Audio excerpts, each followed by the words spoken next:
Let's talk about masking. This is not going to be an easy lesson.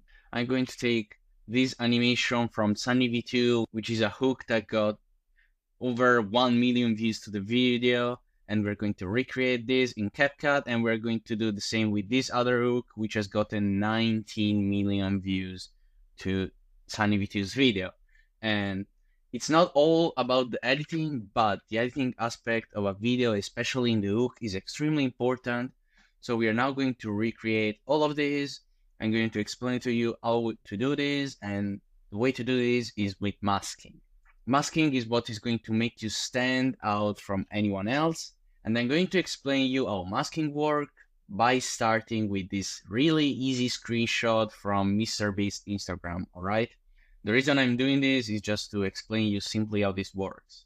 So in masking, there are 6 options. However, the most important ones are circle, if you're trying to get a logo.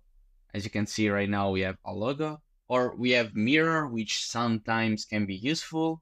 We have horizontal, which is one of the most useful ones out of all of them. And then we have rectangle, which is by far the best one. So I'm going to start by saying that if I were to put this screenshot by itself on the screen, I would instantly go on rectangle, make it this big, and then use round corners. Because as you're going to see right now, if I add round corners to a screenshot and then I make it smaller, as you can see, it looks way cleaner with the rounded corners like this than it would look without the corners. As you can see, this is without. It's a bit rough, and like this, it's not rough, it's rounded around the edges, it's way cooler. And I usually use this kind of effects when I'm making the socials pop from the bottom. So the way I do this is I just put it here, animation, and then I go onto slide up and slide down. So this is how it looks like. As you can see, the social pop up and then it goes down once again. And this is how I usually use this. There are 2 more concepts that we need to introduce regarding masking, which are double masking and keyframe masking. So let's start by talking about keyframe masking. The reason keyframe masking is useful is because, let's say, for example, that I have this article right here, which I've taken from Wikipedia just by typing in COVID-19, and I want to highlight this small part on the top. How do I go about it? Well, I would copy the clip and paste it, and then I would go on the layers and check which one is lower. So this one is lower. So I will take the part that is on top, and I would go and click rectangle. I would disable the one below so that I can see what I'm actually taking. And then I would reduce it so that it only takes COVID-19. I'll make it smaller. I'll zoom in. I'll zoom in again. I'll reduce this so that it's only taking the COVID-19. Make this smaller. I'll actually import a black screen in the background so that I can see better these handles right here. And now I have COVID-19 perfectly centered. So if I enable this once again, as you can see, we have this. And if I disable, I have the COVID-19 only. So let's say I want to highlight COVID-19. I could do it in 2 ways. So the first one, the more unprofessional way, is to reduce the brightness on the background. And you reduce the contrast, you reduce the highlight, and as you can see, it pops, all right? But that's not good enough. The other way to do it, so that I don't simply reduce the color grading, is by doing it gradually with keyframes. So I will go ahead and disable the bottom one. I'll go ahead and enable the first clip so that there is only the COVID-19, all right? Now we'll go on basic, and let's say that right here in this exact point, that's where the voice is saying COVID-19, and I want the COVID-19 effect to just happen. I'll go ahead and click on position and scale, and then I'll go forward and click another keyframe right here where the voice is done saying COVID-19. What I will do is make this bigger and make it centered. So I'll enable this one once again so that I can center it, and this is perfect. So as you can see right now, what is happening is that the COVID-19 is getting bigger. But as you can see, it's not standing out properly, right? If I have this full screen, I'm not really going to be able to see that well. So I'll go on the first keyframe, click on the other clip, the one that is in the background, go in adjustment, click on keyframes on these three values, which are the main ones that are important, and then go back to the second keyframe and reduce all of them. And as you can see, now we have this effect. It gets bigger and the rest becomes darker, which makes the effect way more smooth and way more noticeable. And another way to do this, even better in my opinion, is instead of using a rectangle mask, I will go ahead and redo everything, redo all the keyframes right here and same here. So we have this thing right here. And let's just say that now I want to highlight coronavirus disease 2019, COVID-19, all right? This part right here. Here is where you want to use double masking. So the first thing that I'll do is select an in point. Let's say that I want to make the effect start from here. So I'll go ahead, go on video, mask, rectangle, click V right here on the background so that I can't see it, and then resize the mask right here so that coronavirus disease COVID-19 is highlighted. I'll make sure to do this properly because it's essential. And a bit more. Let's see. Okay, perfect. Now that I have this, I'll go on this and click on create a compound clip. I can also do this by clicking Alt-G. The reason I'm doing this is because now I can mask this once again. So what I will do now is enable the one below so that, as you can see, they are right here in the same spot, just checking, double checking to make sure. And now that I have the two things divided, I can go ahead and create an highlight effect right here. So how do I go about this? I will go ahead and reduce the brightness, contrast, and the highlight of the overall document so that, as you can see, this is a bit more highlighted. And then I will go on this thing right here and apply a second mask. So to recap, we already have a mask here, okay? And now if I create a compound clip, I can create another mask. I will click on horizontal and I will make sure that nothing is highlighted, like this. As you can see, if I zoom in, nothing is highlighted. I will click on a keyframe and then I will go forward and create a keyframe right here. I can now space them as much as I want. And as you can see, this is how it looks like. It's going to slowly highlight the thing, which is perfect. That's exactly what I wanted. And not only that, I can also make this smoother by adding a bit of feather. How does feather work? Well, basically feather creates this smooth effect, as you can see. I usually leave it around 1 to 2, so that once again, this is how it looks like. It looks even smoother.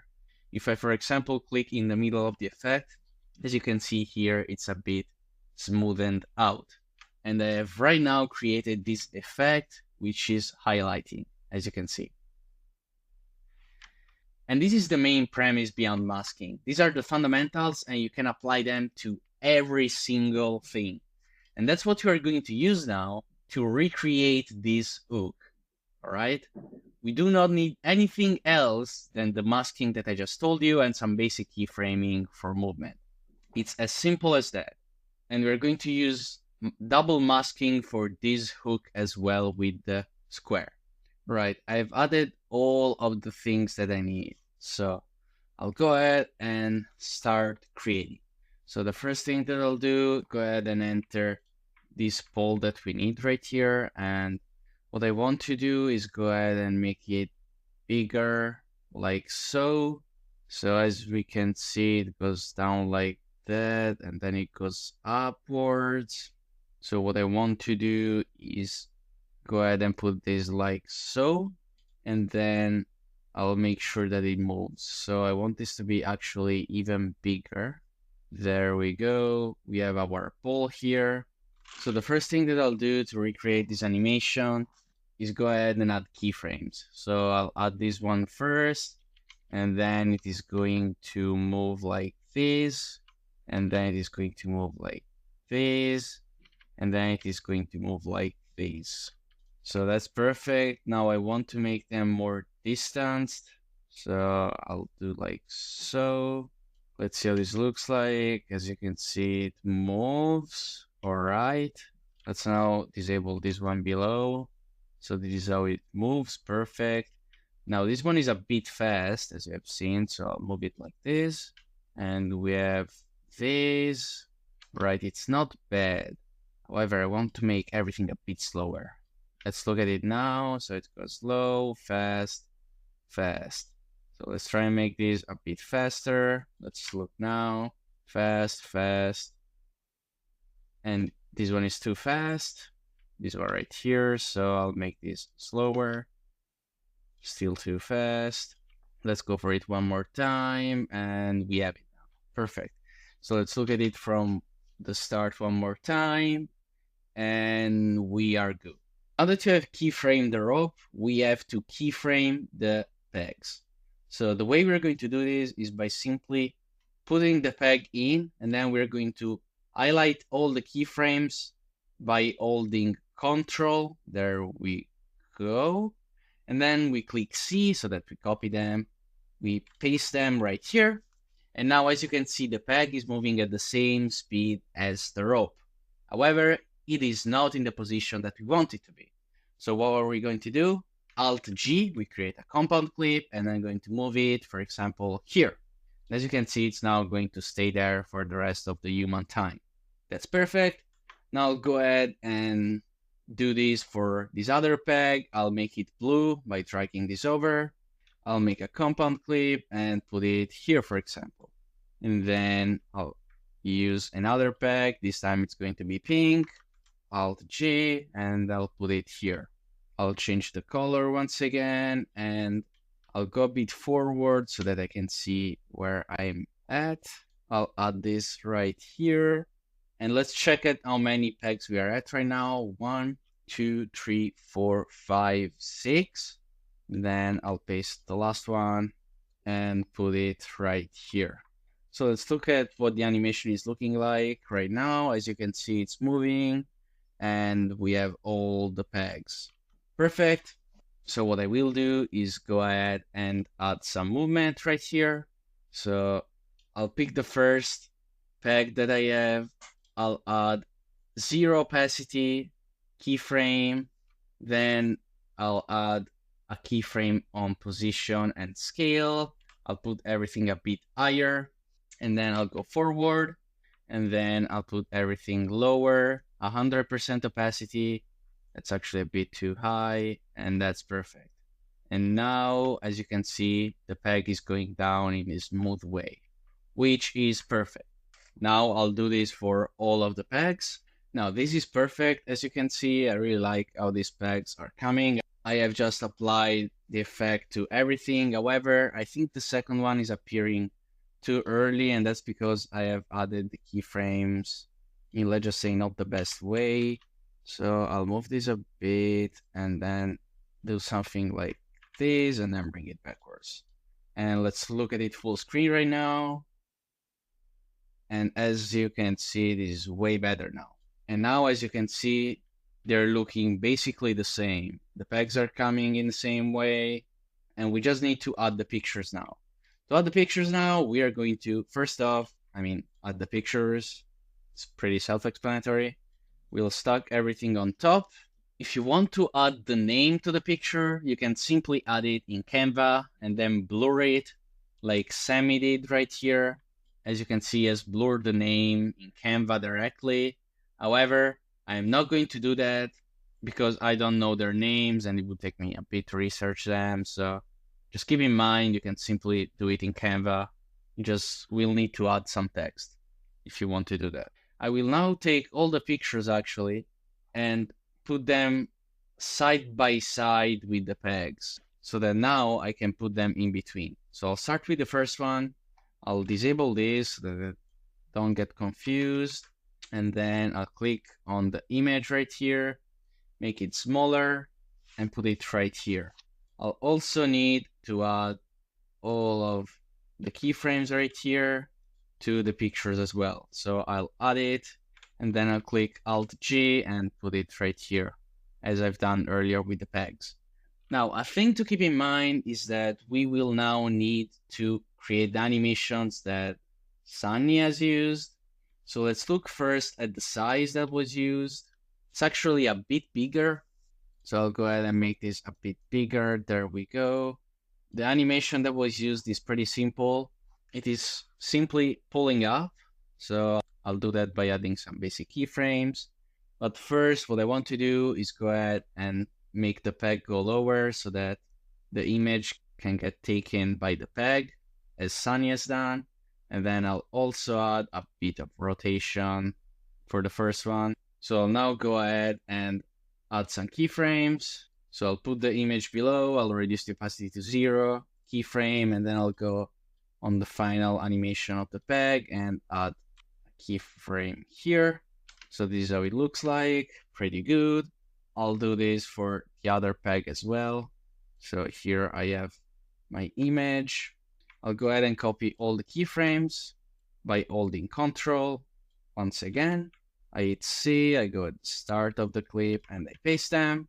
And now I'll click Alt G, and then I'll also make this a smaller side. So I now have this, I'll move it around here.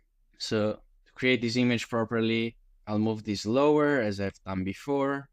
And then this one is high enough. So I'll now go at the start of the keyframe, go below, keyframe, and then I'll go at the end of the keyframe and opacity to 100 and move it upwards. And now we'll start to see something like this. Actually, I think the movement is a bit too much. So I'll move it upwards already so that it doesn't move too much. I think it's perfect. So now I'll do it for all the other pegs. I'll show it once more and then I won't bore you anymore.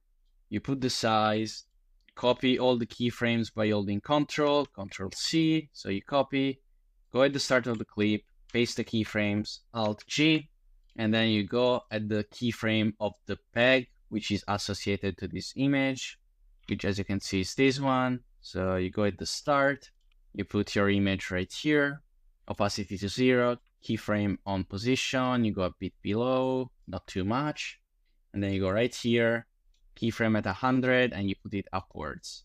Now, as you can see, it's not centered. So what I will do is move it a bit to the left. I'll copy the X and paste it right here. And I'll also move the peg lower because I want it to be on the image. And actually, I'll also put it more to the right side. So to do that, I'll go ahead and hit something like 1000. It's a bit too much. 1040, perfectly in the middle. So I'll Control C, go back and add it here as well.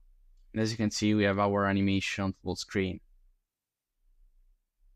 So now I'll go ahead and do this for all the pegs and I'll get back to you in a second.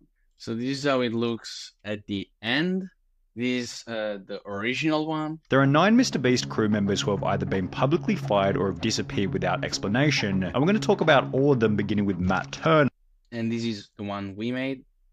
There are 9 Mr. Beast crew members who have either been publicly fired or have disappeared without explanation, and we're going to talk about all of them beginning with Matt Turner. Which is actually impressive for CapCut. Now, I haven't included all 9 because they weren't fitting. I should have made the rope bigger. But you got the point on how to make these complex animations thanks to keyframe, compound clips, which are extremely helpful. How to get assets on Canva, you're going to do that in the next lesson. And now let's go over deconstructing the other viral hook, which uses mostly masks. This is how the hook looks like. Remember when this is what it meant to complete a Minecraft speedrun. No Ender Dragon, no pearls, no portals, no pigmen. There weren't even any weapons required. So what we will need is a video scrolling. We will have to mask out this section, blur all the rest, and then create this rectangle, which is really hard to do on CapCut, but it's possible. And then we have to type and make all of this stuff appear. So I'll get all the assets in and we'll get to doing this in a second. So what I got is all of the assets that were used in the video from Sunny. I literally screenshotted this. So what we will do now is go ahead and recreate this animation. So I have my screenshot right here, which I have taken myself. And the first thing that we're going to do, as you can see, there is too much white space here. So what I'm going to do is zoom in and then move it and create a fake scrolling effect like this. Then I'll also go ahead and add some auto curve right here so that the keyframes are smoother. And as you can see, this is the final effect that we have here. It's a pretty cool, pretty smooth. Now, once we have done this, I'll go ahead and by holding Alt, I'll drag another clip right here, and I will now mask out this part right here, which is the video itself. So I'll go ahead and tailor the mask. And as you can see now, I have the mask.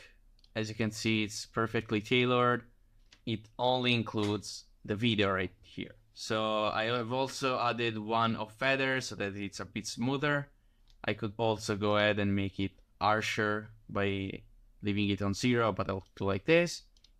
And then I'll enable this. And what I will do is go ahead and blur the background because that's what Sun is doing right here. As you can see, everything is blurred except this video right here. And I'll go ahead and do the same here by clicking on Effect, Blur, and adding it to the background. And as you can see, this is how it looks like now, which is perfect. So what I will go ahead and do now is add the square. I have created this square with a green background so that I can now put it full screen like this, chroma key, click on the green, remove it, and then add a bit of shadow so that this comes back. I've now centered it. I'll go at the first keyframe and cut it so that it only appears here. But now I also want it to appear like it appears here in this specific manner.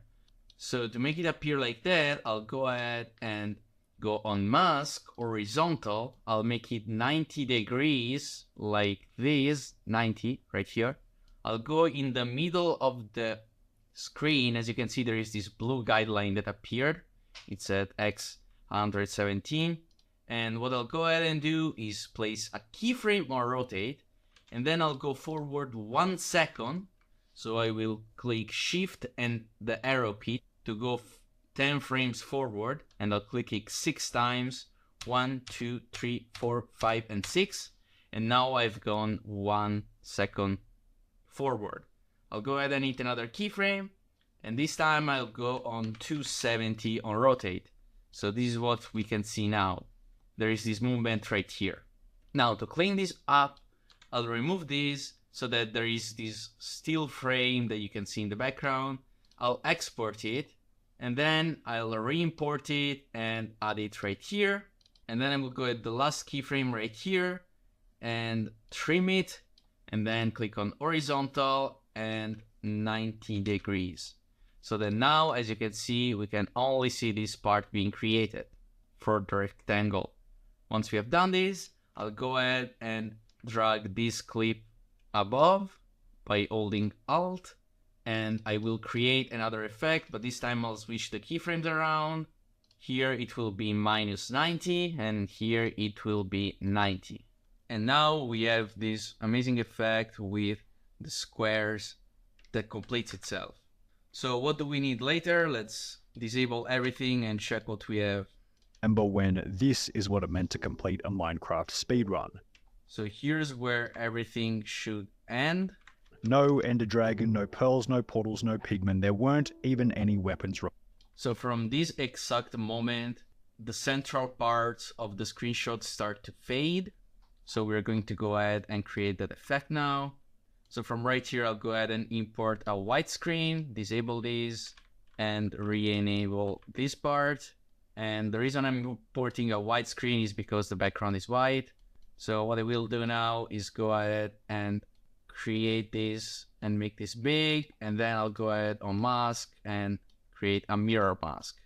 So I will go ahead and make this as big unless it interferes with the part below, which actually it does. So I'll zoom in to check. This should be perfect now. All right. Now I actually changed my mind. I want a rectangle because I don't want the edges to interfere. So I'll go with this. And now we have our effect here. Perfect. Now what I will do is add a fade in with animation. So I'll add a fade in, and this is the effect that happens, and I will copy this, paste this, and then I will also use it for this other part right here. I will make sure that I'm doing it precisely. I'm almost done, and there we go. Now, actually, I don't have these parts enabled yet, so I'll go ahead and enable them back to check if I have interfered with them. And I actually have here a bit. So what I will do is simply drag this over. So as you can see, this is what it looks like now. We have scrolling, the square, and then the fade. The only thing I don't like is that there is this little white part here, and that's because I haven't been too precise with the mask here. So I'll go ahead and fix this by doing like so, and this should be perfect now. Let's go ahead and watch it. Nope, there is a small line which is missing. Now it should be good. And yes, okay. So now we have that becoming white, as you can see. So now we have almost all of the animation done. Let's look at what we are missing. Minecraft speedrun. No Ender Dragon, no pearls, no portals, no pigmen. There weren't even any weapons. So we now need only the not required and all the PNGs, which is the easiest part of all. So we go right here where the not required appears. I will go on text, default. I will put it above everything so that it doesn't go below any layers. And I'll search for the animation called type in 1. Perfect, I just found it. No Ender Dragon. I've put it at 0.3 seconds, which is around the same pace. Run. No Ender. Perfect, I'll also add this. I'll change the font to a font that I really like. I always use the same font, which is Montserrat. I don't have the Minecraft font downloaded, but it's fine. You can download it if you really care. And I'll put it in black because our background is white. So I'll go ahead and re-enable our edit now. Remove his. So we now have our not required. I want to put it in the middle right here. That's perfect. And then all of the other PNGs should pop up. So I'll disable everything. I'll enable this edit. And I'll make sure to synchronize everything correctly. So we'll start with the Ender Dragon. I'll put it right here. So let's reduce its size. And then I'll put the Ender Portal, Ender Pearl, Diamond Sword, and Pigment. So I will now go ahead and re-enable everything once again. And actually, I need to extend all of this stuff until the end of the clip. Otherwise, it's going to end earlier. So I'll do this real quick. Perfect. And then I'll also cut this stuff. This one should be enabled and cut. And same goes for this stuff. All right, perfect. So now I'll place the Ender Dragon properly around here. I'll make it smaller. And then I'll do the same with the Ender Pearl, making it smaller and close to the Ender Dragon. I'll make actually this a bit smaller. Same here. I'll put it here, and then we have the portal, which is going to be smaller as well. And then we have the pigman, and for the final part, we have Diamond Sword, which is here. It was also rotated a bit by Sunny. So we now have our 5 objects, and we just have to create the animations now. So I'll hit a keyframe on position and a keyframe on opacity. And then I'll simply go right here. That's the first keyframe where the Ender Dragon should appear at 0 opacity. And then I'll go forward. And this is where the 100 opacity keyframe should go. I'll do the same for the Ender Pearl one. I have now placed all of the keyframes that I needed. So I'll go ahead and expand everything until the end.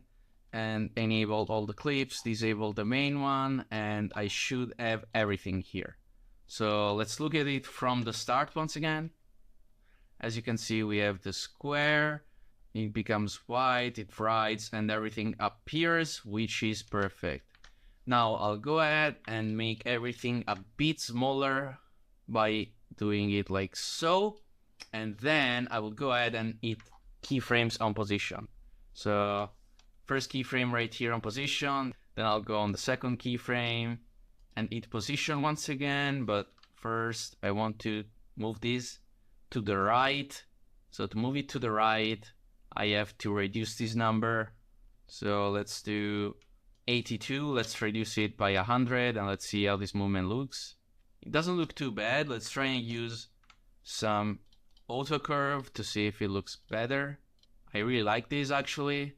However, I think it could be sleeker, so I'll try and put it at 132. So it's overall a minus 50 on the X. Let's look at it. Okay, I think it's better now.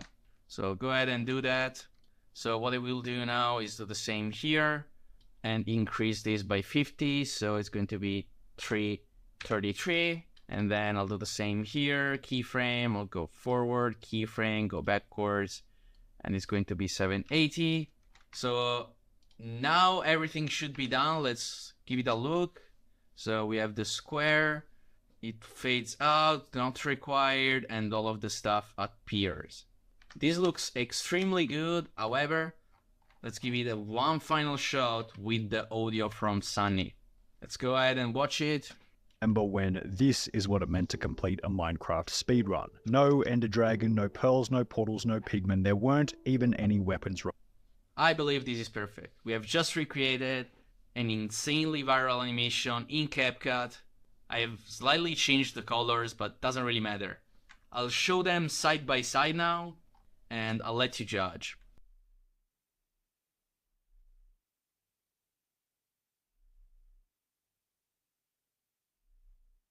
So I hope you enjoyed this lesson. It was extremely condensed with information, so I highly suggest you to go and practice a bit. Because if you just binge watch this lesson and straight go to 3D, your brain is just going to start fuming. So I highly suggest you to practice. In the specific next lesson, you're going to learn what are the best websites for assets and all of that good stuff. And then I'm going to teach you 3D advanced techniques. So I hope you enjoyed. I wish you an amazing day and an amazing learning.